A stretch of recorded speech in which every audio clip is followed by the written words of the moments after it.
সকালে যখন কথা শুরু করেছে পুতুল, তখনকার তুলনায় এখন গরমটা অনেক বেশি। আর বক্তৃতা দেওয়ার সবচেয়ে খারাপ জিনিস হলো, যিনি বলেন তিনি যতটা মজা নিয়ে বলেন, যারা শোনেন ততটা মজা নিয়ে শুনতে পারেন না। এটা হচ্ছে গরম আবহাওয়ায় বক্তব্য শোনার খারাপ সাইড। আপনারা এখানে যারা উপস্থিত আছেন, আমি প্রথম সারি বাদ দিয়ে, 2 সারি বাদ দিয়ে একটু পেছনে যদি তাকাই, 30-এর নিচে কয়জন আছেন ভাই বোন? আপনারা হাত তোলেন তো একটু দেখি। 30-এর নিচে কয়জন আপনারা? 30-এর নিচে তো অনেকেই আছে।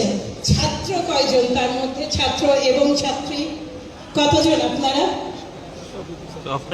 মনে হচ্ছে যে 30-এর নিচে যারা আছেন তাদের বেশিরভাগই ছাত্রছাত্রী। এখনো কিছু মতামত আমরা পাবো। বর্তমান শিক্ষা ব্যবস্থা যেটা নিয়ে কথা চলছে, তার বাইরেও সামগ্রিকভাবে যারা উপস্থিত আছেন, তাদের পরিবারে ছোট ভাই আছে, ছোট বোন আছে, ভাগ্নি আছে, ভাতিজি আছে। কাজে এই শিক্ষা ব্যবস্থা নিয়ে কিছু আইডিয়া তো আছে না আপনাদের? কেমন শিক্ষা ব্যবস্থা? প্রাথমিকের কি অবস্থা? কে আছে? কার পরিবারে প্রাথমিকের সদস্য আছে? প্রাথমিক বিদ্যালয়ে কে আছেন? প্রাথমিকে আছেন? আমি আসছি আপনার কাছে। আমি জানতে চাই, প্রাথমিকে আপনার বাসার যে শিশুটা যাচ্ছে, সে আসলে কেমন করছে, কি ধরনের শিক্ষা পাচ্ছে? কখনো খোঁজ নিয়েছেন? ওনাকে একটা মাইক দিবেন প্লিজ। আপনি জানেন কি শিখছে আপনার বাচ্চা? জি, আমার ছোট বোন, যিনি পাবনা সরকারি বালিকা উচ্চ বিদ্যালয়ে পড়ে, 5ম শ্রেণীতে। সে আসলে পড়াশোনার বুঝতেই পারছে না আসলে কিভাবে পড়াশোনাটা করতে হবে। নতুন কারিকুলাম তার মাথায় সেভাবে ঢুকছে না। এবং আমার ছোট ভাই ক্লাস 9-এ পড়ে, সেও ঠিক পড়াশোনাটা বুঝতে পারছে না, নতুন কারিকুলাম এতে সে বুঝতে পারছে না। সে নিজেই বলে যে আমাদের জেলা স্কুলের শিক্ষকরাই বুঝতে পারছে না কিভাবে ছাত্রদের পড়াতে হবে। খুব স্বাভাবিক। আপনি যেটা বললেন আপনার বোনের কথা, সে আছে প্রাথমিকে। আপনি কি একটা অ্যালার্মিং ইনফরমেশন জানেন যে প্রাথমিকের শিক্ষকেরা বাংলাদেশে 13তম গ্রেডে বেতন পান এবং বাংলাদেশে সরকারি ড্রাইভাররা 12তম গ্রেডে বেতন পান, মানে প্রাইমারি স্কুলের শিক্ষকের চেয়ে বেশি, এবং ড্রাইভাররা 8ম শ্রেণী পাস। আপনি আপনার ছোট বোন প্রাথমিকে যারা পড়ে তারা হচ্ছে আমাদের শিশু কিশোর। এই শিশু কিশোর পড়ানোর দায়িত্ব আমরা যাদের দিয়েছি, তাদের যে বেতনের গ্রেড, সেই গ্রেডে আপনি কি আশা করেন? তারা এক একজন আইনস্টাইন তৈরি করবেন? তাদের হাত দিয়ে কি বেরোবে খুব সফল সন্তানেরা? বেরোতে পারে? এই হচ্ছে গ্যাপের একটা সাইড। দ্বিতীয়ত আসেন তাদের পড়ানোর ধরন, যেটাকে কারিকুলাম বলে। প্রাথমিকে যিনি পড়ছেন তার আছে সৃজনশীল প্রশ্ন। সৃজনশীল প্রশ্নের সবচেয়ে খারাপ দিকটা হচ্ছে শিক্ষকরা যারা এটা পড়াচ্ছেন তারা নিজেরাও জানেন না যে সৃজনশীলটা কি জিনিস। সৃজনশীল হতে হলে একজন শিক্ষককে যে সময়, যে মনন, যে যোগ্যতা এবং যে দক্ষতা তৈরি করতে হয়, সেই দক্ষতা তৈরির কোনো সুযোগ আমরা দেইনি। গত বছরগুলোতে আমরা যদি দেখি, শিক্ষা ব্যবস্থা সৃজনশীল থেকে আবার পরিবর্তিত হয়ে একমুখীতে এসেছে। এই যে ভাই বললেন তার ভাই মাধ্যমিকে পড়ে, সে কিছুই বুঝছে না। কেন বুঝছে না জানেন? মাধ্যমিকে এখন আর বিভাগ বলে কিছু নাই। আপনারা যারা একটু আগে, মানে 10 বছর আগে, 8 বছর আগে পড়েছেন, কেউ বিজ্ঞান বিভাগ ছিলেন, তাই না? কেউ মানবিক, কেউ ব্যবসায়িক বিভাগ ছিলেন। আপনারা কি জানেন যে এখন এই বিভাগগুলো আর নাই? এটি কি আপনাদের জানা আছে? সব এক জায়গায় করে ফেলা হয়েছে। বিজ্ঞান বিভাগকে কমিয়ে আনা হয়েছে ক্লাস 7-8-এর স্ট্যান্ডার্ডে, উচ্চতর গণিত বাদ দেওয়া হয়েছে। এই যে এই সব নতুন কারিকুলামে শিক্ষকরা বুঝে উঠতে পারছেন না তারা কি পড়াবেন। একমুখী শিক্ষার প্রস্তাবনা বিএনপি সরকারের সময়ও ছিল, কিন্তু সেটা কি ছিল জানেন? বাংলাদেশে 3 রকমের শিক্ষা ব্যবস্থা প্রচলিত: ইংলিশ মিডিয়াম, বাংলা মিডিয়াম, মাদ্রাসা মাধ্যম। এই 3 ধরনের মিডিয়ামকে মার্চ করে একই ধরনের শিক্ষা, মানে সবার জন্য সাম্য, মানে শিক্ষায় সাম্য আনার প্রচেষ্টা বেগম খালেদা জিয়ার সময় ছিল। প্রতিবাদ কারা করেছিল জানেন? এই সেই মোহাম্মদ জাফর ইকবাল, ডক্টর মোহাম্মদ জাফর ইকবাল এবং অন্যান্য মাথা এর প্রতিবাদ করেছিল এই একমুখী শিক্ষার বিরুদ্ধে। আজকে একমুখী শিক্ষা কে প্রণয়ন করেছে জানেন? এই ডক্টর জাফর ইকবালরা, এই সেই বুদ্ধিজীবীরা যারা এটা এখন বলছেন যে এইটা পরিবর্তন আনবে দেশে। হ্যাঁ, পরিবর্তন তো আনবেই। আপনার সন্তানরা কখনো বিজ্ঞানী হবে না। উচ্চতর গণিত আপনার পদার্থবিজ্ঞান কিংবা রসায়ন বিজ্ঞান কিংবা জীববিজ্ঞান যদি না পড়ে ইঞ্জিনিয়ার হবে কিভাবে একটা ছেলে? একটা ছেলে যখন এসএসসি পাস করবে, ইন্টারমিডিয়েটে সে 10 গুণ বেশি পড়ার চাপে পড়বে। কি হবে তখন জানেন? ঝরে যাবে। এবং এরা আর ডাক্তার, ইঞ্জিনিয়ার কিংবা বিজ্ঞানী হওয়ার সুযোগ তাদের কমে আসবে। শিক্ষা দুই ধরনের হয়। এক ধরনের শিক্ষা সুদূর প্রসারী, যেখানে আপনার নিয়ম মাফিক শিক্ষা থাকতে হবে। আরেকটা শিক্ষা স্বল্পমেয়াদী। স্বল্পমেয়াদী দরকার হলে ভোকেশনাল ট্রেনিং আছে, তারপরে আপনার নানা ধরনের ডিপ্লোমা আছে। আচ্ছা, এই তো তরুণদেরকে একটু জিজ্ঞেস করি, আপনারা যারা পড়াশোনা করছেন, আপনাদের কি কোনো এলাকায় ভোকেশনাল ট্রেনিং অ্যাভেলেবল? এই যে স্বল্পমেয়াদী কোর্স কিংবা আপনার বিভিন্ন 6 মাসের সার্টিফিকেশন কোর্স আছে? নাই। স্মার্ট বাংলাদেশের আরেকটা ফাঁকিবাজি আপনাকে চোখে আঙুল দিয়ে এটা দেখায়। বর্তমান বিশ্বের সবচেয়ে বড় মার্কেট, গ্রোয়িং মার্কেট, প্রতি বছর প্রায় 14% হারে বাড়ছে, সেটা হচ্ছে ই কমার্স মার্কেট। দেখবেন সবাই টিকটক করে, সবাই ফেসবুক রিল করে, সবাই খাচ্ছে সেই ভিডিও করে। কেন করে জানেন? ওরা টাকা পায়। এই ভিডিওগুলো ভিউয়ের ওপরে টাকা হয়, এটা এক ধরনের ইনকাম। কেউ কেউ শুধু লাইক দেন, সেখান থেকে ইনকাম হয়, সেইটাও এক ধরনের ইনকাম। ডিজিটাল এবং স্মার্ট বাংলাদেশে অন্তত প্রতিটা উপজেলায় যদি এরকম ট্রেনিং থাকতো, যেখানে যাদের প্রাতিষ্ঠানিক শিক্ষা কিছু কম আছে, যারা দীর্ঘমেয়াদী শিক্ষা যেতে পারবে না, তারা এই সার্টিফিকেট কোর্সগুলো করতে পারলে অন্তত খেয়ে পড়ে বাঁচত। কিন্তু সেটা তো টার্গেট না। টার্গেট কি জানেন? টার্গেট হলো পুতুল যেটা বলে গেছে, টার্গেট হলো আপনাদের পঙ্গু করে দেয়া, টার্গেট হলো আমাদেরকে পঙ্গু করে দেয়া। এই পঙ্গুত্ব, যেই পঙ্গুত্ব শুধুমাত্র আপনাকে দাস বানাবে। কিসের দাস? আপনার বিদেশ থেকে সিইও আসবে, পাশের দেশ থেকে এমডি আনা হবে। এমডির চাকরিতে আপনি যেতে পারবেন না। আপনাকে বলা হবে আপনার যোগ্যতা নাই। কেন নাই যোগ্যতাটা আপনার? কারণ আপনার শিক্ষা ব্যবস্থাটাকে ভেঙে চুরমার করে দেওয়া হয়েছে। এই যে শিক্ষা ব্যবস্থা এখন যেই শিশুরা বেড়ে উঠছে, অনেক বাবা মা এখন বলেন হোম স্কুলিং পারলে করতাম। এবং আরো অনেকে ইন্টারনেটে কিছু অ্যাভেলেবল কোর্স আছে, দেখবেন এগুলো সার্টিফিকেট কোর্স, 3 সপ্তাহের 6 সপ্তাহের, যেটা দিয়ে কাজ করা যায়, টাকা পাওয়া যায়। কিন্তু ওখানে বাধা কি জানেন? ওখানে বাধা হচ্ছে ল্যাঙ্গুয়েজটা ইংরেজি। আপনাকে ইংরেজি জানতে হবে। ইংরেজিটাতে তো আপনাকে শুরু থেকেই পঙ্গু করে দিয়েছে। ইংরেজি তো আপনার শিক্ষকই সেইভাবে বলতে পারেন না, কিংবা আপনাকে শিক্ষা দিতে সক্ষম নন। ফলে আপনি কিন্তু একটা ঘেরাটোপে আটকে গেছেন। আপনি ভাষার কারণে ছোট কোর্সগুলো করতে পারছেন না। ছোট কোর্সগুলো করতে পারছেন না বলে আপনি ইনকাম করতে পারছেন না। আপনারা যারা এখানে ব্যবসা করতে চান, আপনারা কি একটা তথ্য জানেন যে আমাদের 23-24 বাজেটের পরিমাণ কি ছিল? কত টাকা? 7.5 লক্ষ, 7,65,000 কোটি টাকা। আর এটা কি জানেন যে একা এস আলম গ্রুপ মানে 1 লক্ষ কোটি টাকা দেশের বাইরে নিয়ে গেছে বলে সংবাদ প্রকাশিত হয়েছে? জানেন কি? এটা নিয়ে মামলা হয়েছে, সেটা খারিজ হয়ে গেছে। এস আলমরাই বড় লোক হবে, এই ধরনের গ্রুপেরাই ধনী হবে এবং দেশের মানুষ একেবারে পায়ের নিচে চলে যাবে। এই দেশ উঠে দাঁড়ানোর মতো এবং যোগ্যতা সম্পন্ন মানুষ বের করার মতো মানসম্মত শিক্ষা তো নাই। আপনি একটা ব্যবসা নিয়ে যান, আপনার পাশের ব্যাংকে খোঁজ নেন, তিনি কি আপনাকে লোন দিবেন? 1 লাখ টাকা, 1 লাখ টাকা লোন কি পাবেন আপনারা কেউ? আপনার আশেপাশে ব্যাংক থেকে বা দাদা 14 গোষ্ঠী তারও আগে ভোটার আইডি কার্ড চেয়ে বসে থাকবে। এর বাইরে বহু কিছু চাইবে। আপনার কাছে যে কোলাটারাল চাইবে, সেই কোলাটারালের মূল্য হতে হবে 10 লক্ষ বা 15 লক্ষ। আমার এখন জানতে ইচ্ছা করে যে গ্রুপগুলো 6,000 কোটি টাকা, 20,000 কোটি টাকা, 5,000 কোটি টাকা একদিনে, এক রাতে তারা এটা পেয়েছে এবং তুলে নিয়ে গেছে, তারা কি কোলাটারাল দিয়েছে? আপনি আপনার বাজেটের 1/7 চুরি করে দেশের বাইরে পাচার করে দিচ্ছেন। কার স্বার্থে?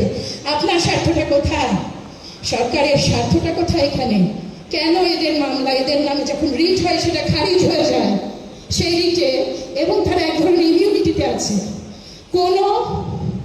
কোনো ব্যাংকে আপনি যখন সমাদৃত নন, আপনি ব্যবসায়িক উদ্যোক্তা হিসেবে সামনে আগাবেন কিভাবে? আপনি নিজে ব্যবসা প্রতিষ্ঠা করতে পারছেন না। এবার আসেন চাকরির প্রশ্নে। আমাদের বেকারের সংখ্যা অলমোস্ট 4 কোটির কিছু বেশি, 4,60,00,000 এরকম কাছাকাছি। 18 কোটি মানে অলমোস্ট 19 কোটি লোকের দেশে 4 কোটি 4.5 কোটি যখন বেকার হবে, তখন তো এরা কোথায় যাবে? এরা তখন টাকার ওই যে পুতুল গল্প করলে 87,000 পিস ইয়াবা, 87 লাখ পিস হবে ওইটা।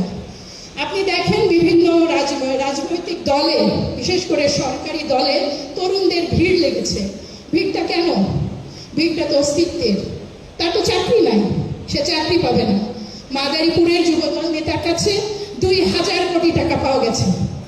তো 2,000 কোটি টাকা যদি পাওয়া যায়, তরুণরা আপনার কাছে আসতে তো ইতস্তত বোধ করবেই।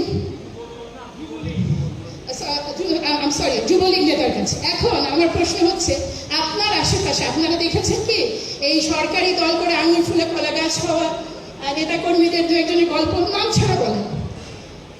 কেউ কে বলতে চান? হ্যাঁ, ধন্যবাদ। বিসমিল্লাহির রহমানির রহিম। আমি আমার এলাকার চেয়ারম্যানকে দেখেছি যে উনি আওয়ামী লীগের নমিনেশন নিয়ে, আওয়ামী লীগের টিকিট নিয়ে আঙ্গুল ফুলে কলা গাছ হয়েছে। ওনার নিজের বাড়ি ভিটা ছিল না, সেই উনি এখন রংপুরের মধ্যে সর্বোচ্চ বড় বাড়ি মালিক। এই যে একটা গল্প শোনা গেল। এবার আমি উপজেলা চেয়ারম্যানদের সম্পর্কে ভাইকে একটা তথ্য দেই। উপজেলা চেয়ারম্যানদের সম্পদ বৃদ্ধির হার 12,000 গুণ। 1200 গুণ না, 12,000 গুণ। আপনি এবার বুঝেন 12,000 গুণটা কি জিনিস। ওটা ঠান্ডা মাথায় ভাবতে থাকেন, ওইটা আমার মাথায় ঢুকেনি। এবার আপনারা একটু ঠান্ডা মাথায় ভাবেন, ওনার যদি 1,000 টাকা তখন থেকে থাকে, এখন 12,000 টাকা হয়েছে। কিন্তু 1,000 টাকা তো নিশ্চয়ই ছিল না, অনেক বেশি ছিল। আমাদের এখানে আমাদের আজকের আয়োজক উপস্থিত আছে। আমার আয়োজকের কাছে একটা ছোট প্রশ্ন আছে। আজকে রাজনৈতিক কর্মকাণ্ডে ঢোকার আগে তুমি তো সামাজিক কাজ করেছো, তুমি আমাকে বলো তো, এই ব্যবসায়িক কিংবা এই প্রাতিষ্ঠানিক শিক্ষা পেয়ে সে তার সাবজেক্টে ব্যবসা করেছে কিংবা প্রতিষ্ঠিত হয়েছে এখন কয়জনকে দেখেছো? না, যারা প্রাতিষ্ঠানিক শিক্ষা পেয়েছে, সাধারণ ছেলেমেয়েরা পড়াশোনা শেষ করেছে, করে কি তারা চাকরি পেয়েছে? কয়জনকে দেখেছো? চাকরি পেয়েছে, কিন্তু যারা যেই শিক্ষায় শিক্ষিত হয়েছে সেই ক্ষেত্রে তারা চাকরি পায় না। হয়তো আমি কৃষির পর পড়াশোনা করেছি, কিন্তু আমি চাকরি পেয়েছি হয়তো আইটির উপরে। আবার যারা আইটির উপরে পড়াশোনা করেছে তারা চাকরি পেয়েছে কৃষির উপরে। এটা একটা দুঃখজনক হচ্ছে একটা আমাদের দেশের। আরেকটা গুরুত্বপূর্ণ বিষয় বোধহয় বললাম না, সবচেয়ে বড় যোগ্যতা, তোমাকে সরকারি দলীয় লোক হতেই হবে চাকরি পাওয়ার জন্য। এটা নিরপেক্ষ জায়গা থেকে বলতেছি। আর সরকারি লোক ছাড়া, মানে সরকারের আমি যদি তাদের লোক না হই, তাহলে তো আমার চাকরি পাওয়ার তো কোনো সুযোগই নেই। আমি আমার বাস্তব একটা উদাহরণ দিতে পারি। আমার একটা ছোট ডিজাইনিং একটা হাউস আছে, ডিজিটাল প্রিন্টিং। তো পাবনা একটা ইউনিভার্সিটিতে ক্যালেন্ডারের জন্য আমি ওদের ওখানে কোটেশন দিয়েছি। তো কোটেশন দেওয়ার পরে আমার কাজ সব ঠিক হয়েছে। তো হওয়ার পরে যখন জানছে যে আমি একটা দলের সমর্থক, তখন আমাকে ওই কাজটা দেয় না। তারপরে ডিসি অফিস, এরকম অনেক জায়গায় মানে ভয় পায় আমাকে কাজ দিতে। হয়তো জানে যে ওকে দিলে হয়তো কাজটা পছন্দ মতো হবে, কিন্তু তারপরেও যায় না। আমি যদি সরকারি দলের লোক হই তাহলে আমাকে দিবে। অনেক ধন্যবাদ পরাগ তোমাকে। পরাগ যেটা বলেছে সেইটা আমি আরেকটু ব্যাখ্যা করি। কেন সরকারি চাকরির কথা বললাম? প্রাইভেট চাকরির কি হলো? প্রাইভেট চাকরি হবে কোথা থেকে? ইন্ডাস্ট্রিয়ালাইজেশন আছে, কোথাও শিল্পায়ন আছে, চাকরি তৈরি হয় কোথায়? চাকরি তৈরি হয় যখন ব্যবসা বাণিজ্য চলে দেশে, চাকরি তৈরি হয় যখন বিভিন্ন প্রতিষ্ঠান গড়ে ওঠে। এখানে পাবনাতে একটা খুব বড় গ্রুপ আছে, ব্যবসায়িক গ্রুপ। এরা কত হাজার মানুষকে চাকরি দিয়েছে আপনারা জানেন। কিন্তু এই রকম গ্রুপ গত 10 বছরে কয়টা প্রতিষ্ঠিত হয়েছে? আপনি লোন দেখবেন, আপনি প্রতিষ্ঠান খুঁজে পাবেন না। প্রাইভেট সেক্টর হচ্ছে সবচেয়ে বড় সেক্টর মানুষের চাকরি তৈরির জন্য, যারা ব্যবসা করেন না। কিন্তু সেই প্রাইভেট সেক্টরই তো নাই, সেই প্রাইভেট সেক্টর তো হচ্ছে না। টাকা যেটা তোলা হচ্ছে ওটা তো দেশের বাইরে চলে যাচ্ছে। এইখানে স্বপ্ন নিয়ে বসে আছেন অনেকে, দল করছেন, দলের কারণে যে নির্যাতন আছে সেটা তো আছেই। এই দেশের বর্তমান সোশ্যাল সিকিউরিটির নাম হচ্ছে আওয়ামী লীগ। আপনি যদি এই সোশ্যাল সিকিউরিটি কার্ড মানে আওয়ামী লীগের সদস্য বা কোনো অঙ্গ সংগঠনের সদস্য না হন, কোথাও কোনো ক্ষেত্রে আপনি এগোতে পারবেন না। আপনি বাধাপ্রাপ্ত হবেন এবং আপনাকে দমিয়ে দেওয়া হবে। এই যে বাস্তবতা, এই বাস্তবতায় তরুণরা আপনারা কি ভাবছেন বলেন তো? কিভাবে কি করবেন একজন একটু বলেন।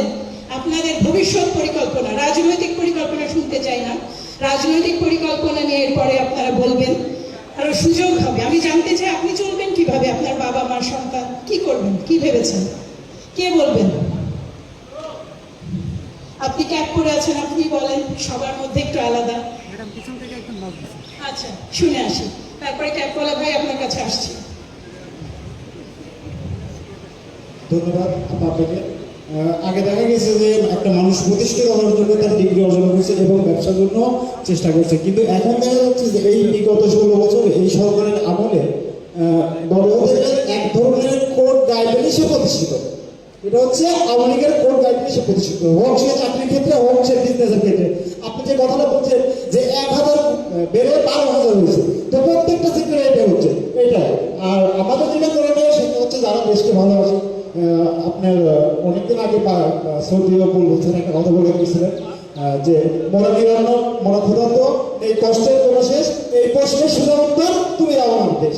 তো আমরা কি বলবো, আমরা যদি দেশকে ভালোবাসি অবশ্যই দেশের জন্য আমাদেরকে আমাদের ন্যায্য অধিকার আদায়ের জন্য, ন্যায্য অধিকার প্রতিষ্ঠার জন্য অবশ্যই আমাদেরকে লড়াই করতে হবে। এছাড়া আমাদের কোনো গতি নেই। ধন্যবাদ আপনাকে, ধন্যবাদ।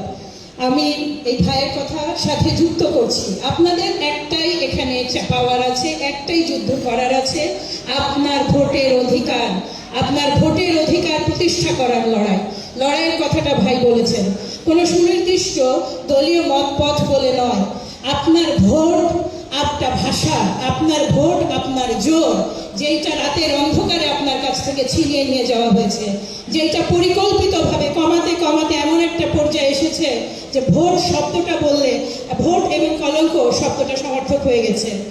ভোটের এই অধিকার আদায়ের জন্য আপনারা যেই হন, আমাদের দলের কর্মী হন, আমাদের দলের নেতা হন, আমাদের দলের বাইরের মানুষ হন, আপনি মানুষ হিসেবে আপনার বেঁচে থাকার অধিকার, আপনার পরিবার পরিজন, আপনার স্বপ্নকে বাস্তবায়নের অধিকারের জন্য হলেও ভোটের অধিকার আপনাকে ফিরে পেতে হবে।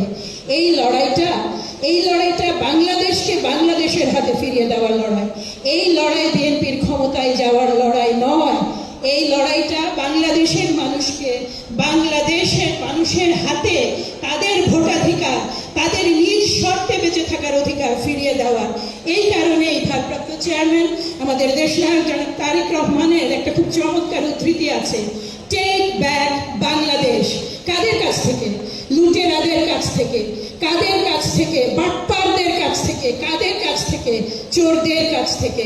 আপনি কোন দল করেন কিছুই আসে যায় না, আপনি আমাকে পছন্দ করেন কি না তাতেও কিছু আসে যায় না।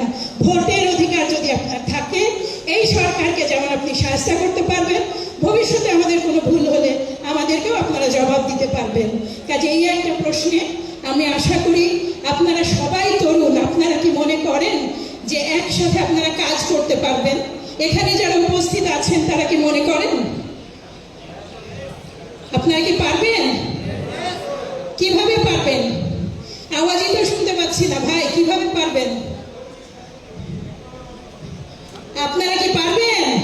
হ্যাঁ পারবো, ইনশাআল্লাহ পারবো। বলেন আপনারা সবাই পারবেন? মাঠে কি সবাই আসবেন?